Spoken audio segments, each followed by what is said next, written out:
Okay guys, so in the last video I told you how I'm being contacted by an alien, right? Brakoor. And that he started showing up during psychedelic trips. And a grown-up might ask, how did you get into this? Did you go to university or something? No. So in this video I want to share my path, how I got into spirituality and psychedelics and some of my first awakenings. And this path is not something that I'm recommending for other people, but I want to share it. Okay, so my spiritual path started at around the age of 24. Back then I was a very different person than I am today. I was a professional poker player, so my whole world revolved around logic and probabilities, and I was making good money turning chaos into profit through strategies, pattern recognition. And when I was 24, I had made over $1 million from playing professional poker online. So yeah, that's pretty cool. And back then it was amazing, like, because this was not just money, this was my biggest passion at that time. So I was living the dream, and I had made it in my mind. But there was also some cracks in that dream, because while at the same time as I was doing well at poker, I was not doing so well at other things in life. I started getting a lot of pain in my body from sitting down too much. My girlfriend had left me. I was starting to enter a bit of a depression because I was just playing poker all day. So I started seeking for some alternative answers.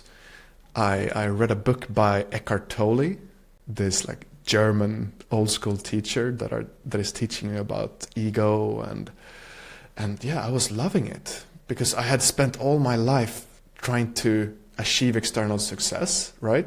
And here's this old German guy who says that you actually don't need all of that stuff. You just kind of need to get out of your own mental ways of creating suffering. And I'm like, this is really interesting. But it really started accelerating one Friday night where destiny knocked on my door. No, it was actually my friend Martin, one of my best friends, who knocked on the door. And I opened it and he said, hey dude, I got us something. And he showed me a bag of mushrooms. This will be a lot of fun, he said. We will get crazy hallucinations. And, you know, that sounded fun. I had heard a little bit about mushrooms, but I didn't know too much about them. But that sounded fun. Mushrooms, however, I would soon discover, they do way more than give you hallucinations. They go deep into the machinery that creates your whole model of reality, and they start messing around with stuff. They're teachers, right? But not like the teachers you had in school that teaches you how things work. They are more like teachers that takes everything you believe about how things work, and then they just shake it until you're so confused that some other truth has to emerge, at least their version of the truth. Anyway. By the way, this is a good time to say that, disclaimer time, I don't recommend psychedelics for anyone, and definitely not in a country where it's illegal. There are places where it's legal, so don't do psychedelics and do your own research, okay? But that being said, we didn't do research. We ate the mushrooms like candies, and about 1 hour later, the madness began.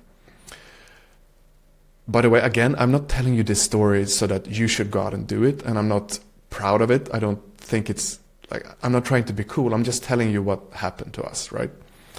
I wish I would have done it differently. These days, I'm more professional with my psychedelics use, and I'm hoping to create these videos as well so that other people can get a bit more of a structured start. Because yeah, the madness began, and sometimes it was quite scary, but it was also very fun. We got very high. For a moment, I thought I was a cat. I was playing on the floor, and it just began as like really confusing, chaotic madness. But in that madness, even like the most obvious things started to fall apart. You know those things that are so obvious that you just would never think about questioning them? Like how time obviously moves forward, or how you're obviously separated from everything else, or how, yeah, like those very basic things, they didn't seem so obvious anymore. And hours later, when I returned from that trip, I was changed. Like not enlightened, not smarter, not awakened, just like confused in the most beautiful way. I just had this profound sense of, whoa. If my mind can do that, like what else is there? I just thought of my mind before as this like dead, static backdrop, but now it seemed like the most interesting thing in the entire universe. Like the entire universe was in there somehow. And this experience like ignited a spark in me for something else. And like looking back at it, I can see that this was kind of my inner philosopher that awakened. You know, the one that all kids have, that ask ridiculous questions about everything and that are super curious about the world, that we kind of get trained out of by our school, where it's all about getting answers right and going from A to B. You know, that curiosity kind of came back, and yeah, man, I just felt like there's something here for me. And I kept playing, and I kept playing poker and going through the motions. But yeah, I just felt like I had to go out there, man. I have to see what else is out there. Okay, so for a few more months, I just kept playing poker. But something felt different. I hadn't taken a vacation for more than 2 weeks since I was 16 and started playing professionally. And now something in me screamed like, you have to get out of Sweden. Like you have to go out and get new experiences. And I was thinking maybe I should go on a trip by myself, maybe go to the US, maybe go to Peru, maybe do these things. But I was still in the poker grind, right? And I was making quite a bit of money. So it was like I got this call to action by the universe, but I didn't respond to it. And then this craziest thing happened. I wasn't going to tell this story. But yeah, I was in the middle of a poker session, and I had all of these sites open, right? I was playing heads up, 1 against 1. And when you did that as a professional, you had tables on all sides, right? So I had hundreds of tables open. And then all of a sudden, I started getting these weirdest error messages that I hadn't seen before. So like one site just completely shut down from out of nowhere. And then a Swedish site popped up and said, hey, there is this error, you have to call the support. And then the same thing happened on another site. Your account has been blocked, please contact the support. And on one site, like half the tables shut down and the half the others stayed open. I had never seen anything like that. And I also had a really bad day and I was frustrated. So I closed my computer in frustration. And I just went out to the forest and I started crying and I started punching a tree because I was just fed up by poker at that point. And I was like, oh, okay, like I'll do it. I'll take a break. And in frustration, I went back to my apartment and I booked a trip to the US. And I booked a car. I'm going to road trip by myself. I'm going to go to a new city every day. I'm going to talk to strangers. I'm going to get out of my bubble. I'm just going to follow my spiritual signal, the spiritual spark. And I'm just going to do an experiment, okay? For a few months, that turned out to be a year in the end, I decided that this is my experiment. I'm only going to focus on spirituality. I'm going to read all the books. I'm going to do whatever my curiosity wants, but I'm going to give myself 1 year to just see what's out there and what's in there in my mind. So I booked the trip. Before I had gone out and crying in the forest, I had also sent like 5-6 emails to different poker sites. The next day, I logged into my computer. All of my accounts are back open to normal. I check my sent box in my email. All the emails are gone. How is that possible? I still don't get that one. That was like my first small mystical experience, I would say. My first experience of like, how did this even happen? So yeah, that was a fun start to that trip. I went road tripping in the US. I went to Peru. I took ayahuasca with a friend. And then I moved to Berlin. I had just gotten into like techno and that whole rave scene. So Berlin seemed like a really fun place to go. And it seemed like the perfect place to do this kind of spiritual exploration, because it seemed like everyone there, they have this fun culture. It's like very multicultural. They have this huge gay scene, and there's just like a lot of very different people. My friends group from home was very homogeneous. Like we were 10 white straight guys, right?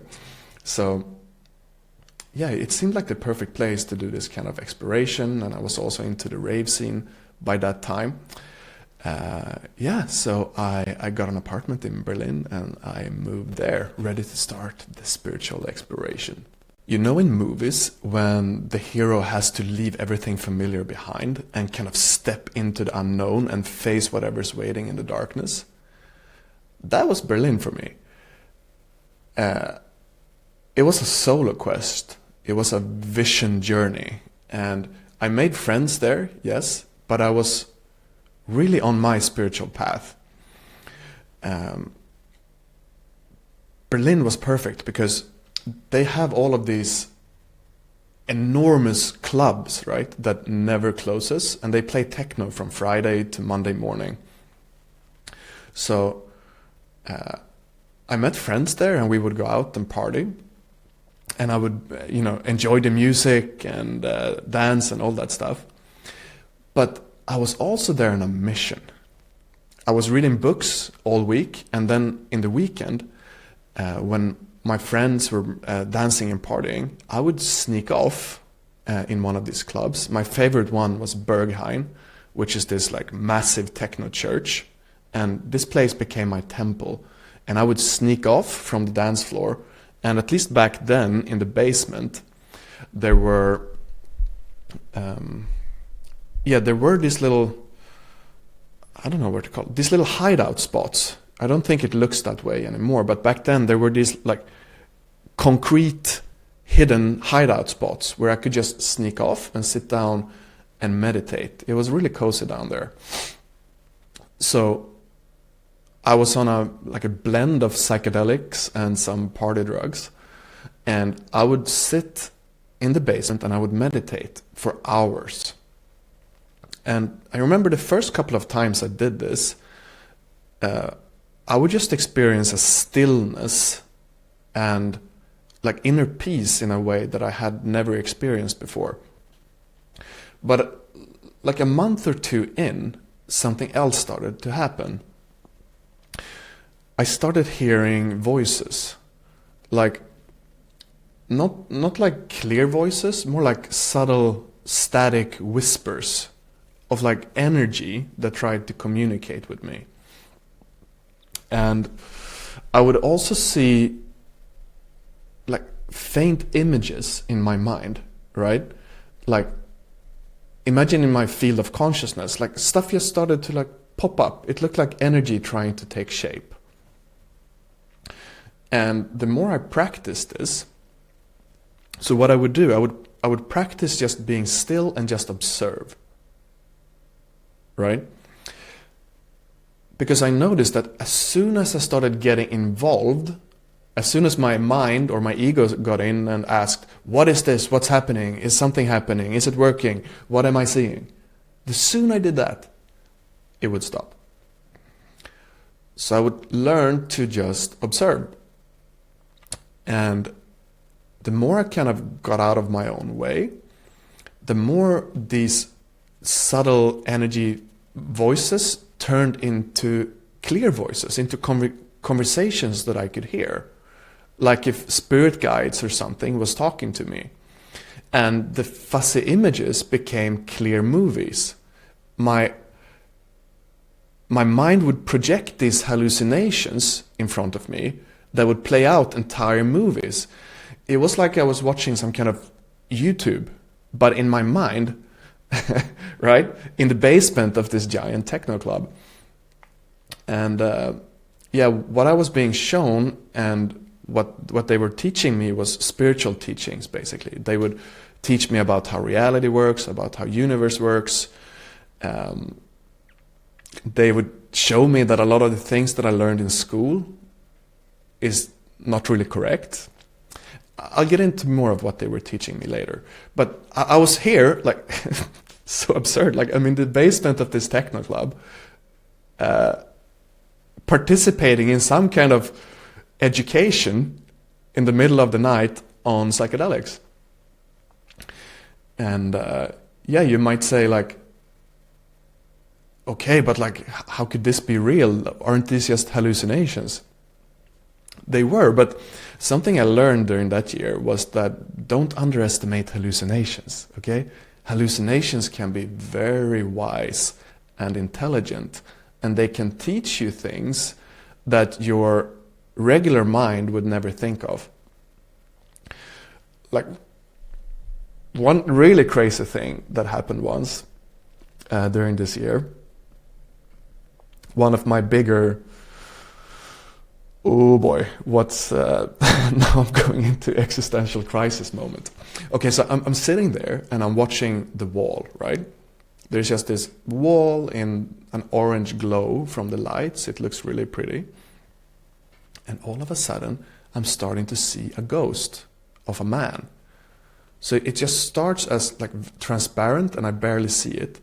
And then the energy just takes more and more shape until this man that just stands there like this with a stone face just takes more and more shape. It goes from being transparent to more translucent until he's fully opaque. You know, I can't see through him. And it's just this hyper-realistic person standing there, right? And I'm like, what the fuck is happening? Is this a hallucination? It's the most real thing I've seen in my life. And all of a sudden, the man opens his eyes, he looks at me, and then he walks away out towards the dance floor and the other people.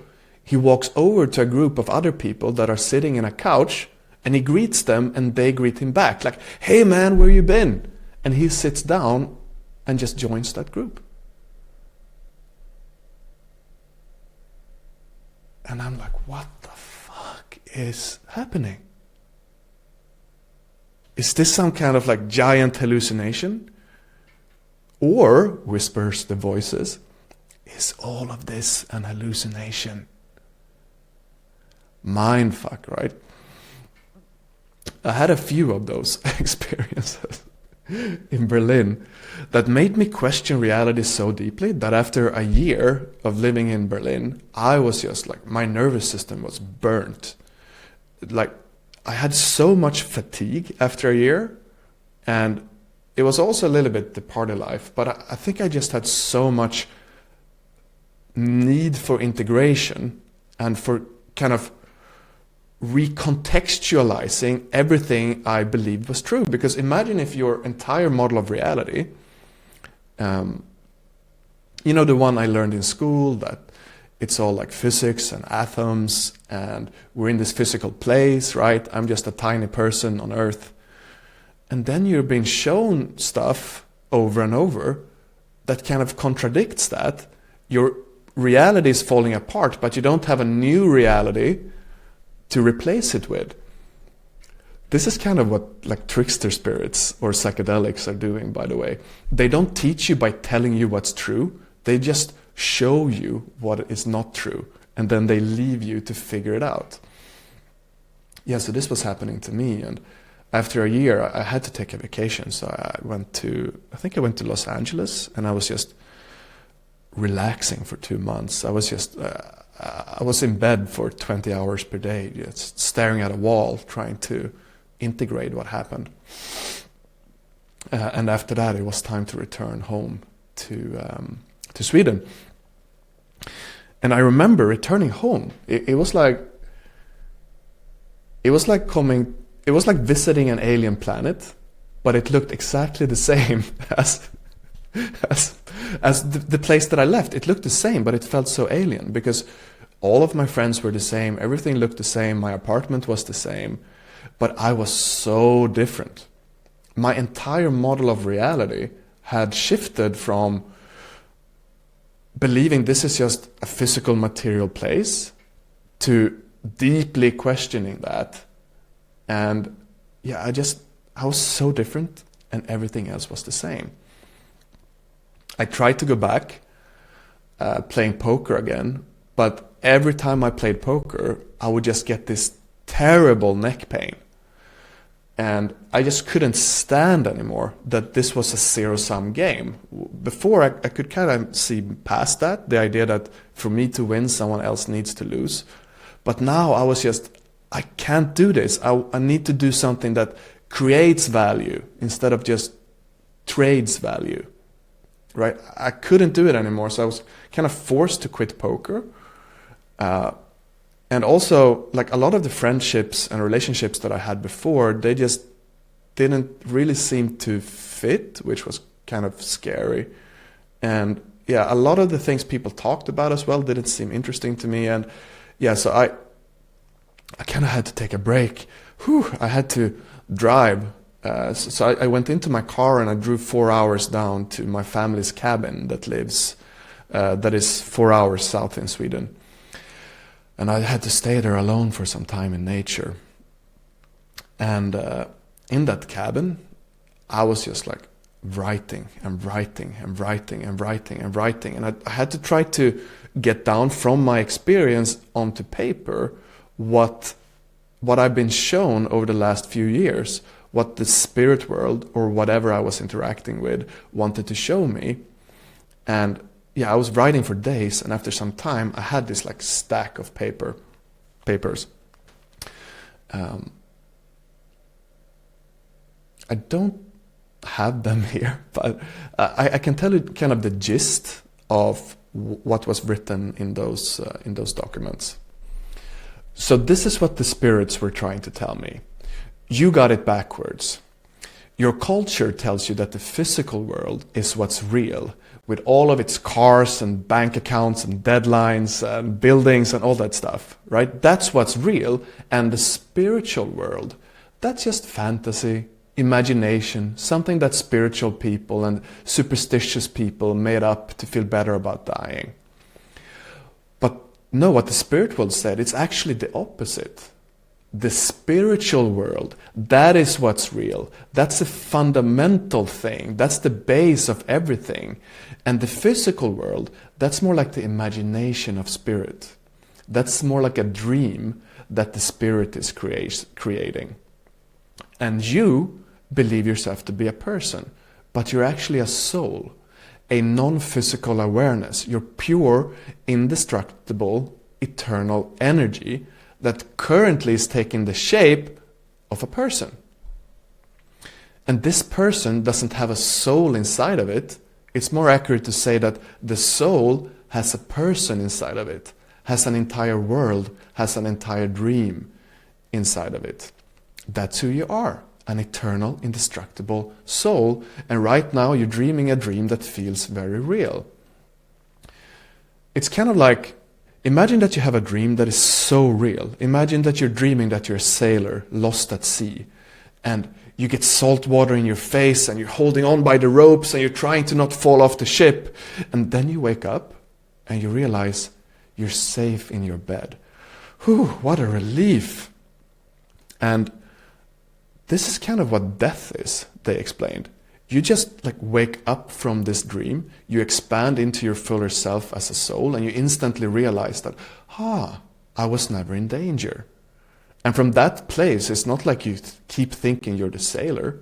You know that you are a bigger being. You are a soul, and you were never in danger. And this is kind of what is like why spiritual awakenings, becoming lucid in this physical dream, are a blessing, because you can kind of understand that, and then all of a sudden the scary stuff in this world, it can still be scary, but it's not as scary. You have some distance to it. You understand that the monsters and the props of this dream, while they're still scary and painful sometimes, they can hurt you temporarily, but they can't in any way damage your soul, because that is outside of this dream experience, right? That is kind of the purpose of spiritual awakening. Death is the ultimate spiritual awakening. The dream ends, but if you have smaller awakenings, becoming lucid inside a physical dream, the dream continues. Kind of like when you become lucid in a dream, you keep dreaming the dream, but now you dream it from another point of view. It can become more enjoyable because you know you're dreaming. Yeah, and I remember the spirit said, okay, you don't have to believe us, but why don't you just experiment with what if what we showed you is true? What if this is actually a dream? And you're both the dream and the dreamer at the same time. And you just trust the guidance of the dream. You trust your intuition, your inspiration, the way it guides you, and just see what happens. I remember I had written this whole stack of documents, right? Trying to document everything they told me. But I needed some air. So I exited the cabin. It was winter in Sweden. And I walked down to the lake. The lake had this thin layer of ice on it. It was frozen. I took up a stone and I throwed it in the lake. And it cracked through the ice and water came up. And it was this metaphor for everything I experienced in the last few years, where physical reality is like this thin layer of ice that is hiding this much deeper and more vibrant and living reality. And once that ice gets cracked for some reason, no matter how you have some kind of awakening, it doesn't go back together again, right? You've seen that there's something more beneath the surface, and you kind of can't help but to trust that that is the case, right? So I said, all right, spirits, you have my attention. I'm going to live as if life is a dream, and I'm going to trust your guidance as much as I can. This doesn't mean that I'm not like full of anxiety sometimes and doubts stuff, right? Ask my wife. But at least I'm going to try. I'm going to try to trust this reality as much as I can, more and more and more. And I would say this is the point where I went from a professional poker player to a professional spiritual explorer, psychedelic enthusiast. I actually was sober for 5 years after that. I had a conversation with Matt Kahn, who is like this wonderful spiritual teacher, and I am really looking up to him. And I had 10 or so one-on-one coaching calls with him. And he said that sobriety is a cornerstone of spiritual practice. And I trusted his judgment, and I went fully sober for 5 years. And that was really good for me. But after 5 years, I heard this podcast episode with Leo Gura, who is another favorite spiritual teacher of mine. The episode was called Psychedelics as a Personal Development Tool. And something just clicked, because he talked about using psychedelics not at parties, not together with other people, not to just feel good, but as a serious spiritual tool, as a way of investigating what is true, investigating reality. And this was like, yes, this is what I want to do, because during these 5 years, I still went down to the cabin in south of Sweden, and I was going there for 2 weeks at a time, and I was only like meditating and exploring spirituality, and I was into Bashar stuff, and I was into extraterrestrials, and I tried to open up, and I tried to make connections, and I did what I could being sober. But then when I heard that episode, I decided that, yeah, I'm gonna get back into it. But this time as a professional. I'm going to be like a professional tripper, right? And I'm going to do it in the same location over and over, instead of trying like a bunch of different psychedelics and a bunch of different settings with different people. I'm going to do the same ones over and over. I'm just going to optimize this one trip. I'm not going to do it often, like once or twice per year. And yeah, like I can't even tell you how much that changed the experience of psychedelics. I actually have a whole book coming out about psychedelics. I'm not telling anyone to do this. Don't do psychedelics, right? Especially in a place where it's illegal.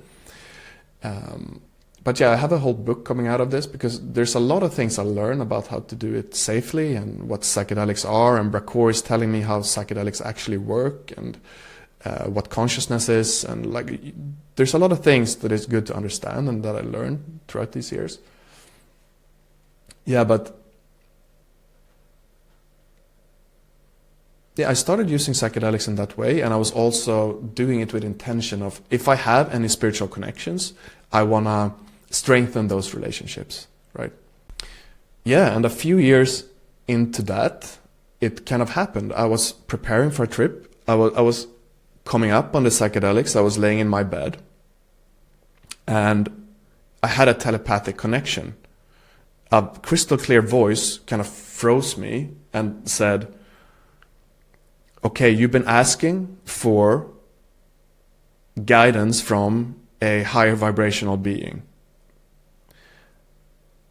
That is available to you, an extraterrestrial guidance. This will be a very demanding path. It will take a lot out of you. This won't always be comfortable. You can, if you wish, choose to be guided by your own higher mind instead, and that will be more smooth for you. But this is like a big brother that will take you out in the unknown, and he will challenge you. Is this something you're open to? And I came out of that trance and I said yes. Hours later, I'm in the tail end of the trip. I'm coming down. I'm not really hallucinating or anything anymore. I'm up on a mountain. I'm out in the forest. I'm dancing. I'm having a good time. And all of a sudden, I feel a presence from behind me. And a being steps up, very intense energy, right from behind me. And he freezes my body, right? So I'm dancing, and all of a sudden, I'm like freezing like this. And my body is still making the same dance movement in a loop, but I'm frozen, right? I can't move anything. And I'm being shifted like a little bit outside of my body. So imagine my consciousness is like a decimeter to the right of my head. And I'm just kind of watching as this being is like remote controlling my body. And I think he's taking like measurements, doing readings. I feel quite calm and disassociated when this happens. Yeah, so he's like moving my body remotely, taking some readings. Then my consciousness shifts back into my body. And then he just like vanishes. And all of a sudden, like everything is normal, peaceful. And I'm like, what the fuck was that? And that was so real. Like I can't even tell you. At that point, I was 90% sure this was a real extraterrestrial contact. And yeah, ever since that day, every time I take psychedelics, this being is showing up in some way. Sometimes like more subtle and through like energy influence and telepathy. Other times a lot more physical and hands-on. And he's been showing me things that just shouldn't be possible. Like buildings manifesting. That kind of stuff. Like I have more stories, but I don't want to make this video too long. But yeah, that was how it started. I had sent out the intention. I was doing my best. I was being grounded and professional this time. And yeah, that's it. He calls himself Brakoor. He says he's me from a parallel reality. kind of my future self, a part of my soul that is at a consciousness level where he can enter this reality, this parallel reality from his point of view, and interact with me. And he's here to teach me, and he says he's here also to help humanity prepare for open contact that he says is happening in a few years. So exciting stuff. And he's preparing me, and I'm preparing you guys by sharing what he's teaching me and passing his wisdom along. So more is coming. Stay tuned for that. And if this stuff interests you, join our community. It's a place for those who are excited about spirituality, psychedelics, extraterrestrials, and want to be serious about their spiritual path and this kind of exploration. To me, it's not an alien fan club. It's not for like conspiracy theories or anything like that. It's just a place where you can come and you can share your stories, kind of like what I'm doing now, and talk with like-minded people, get advice, all that kind of stuff. We're going to have weekly channeling sessions, and so stay tuned, and I see you for the next video.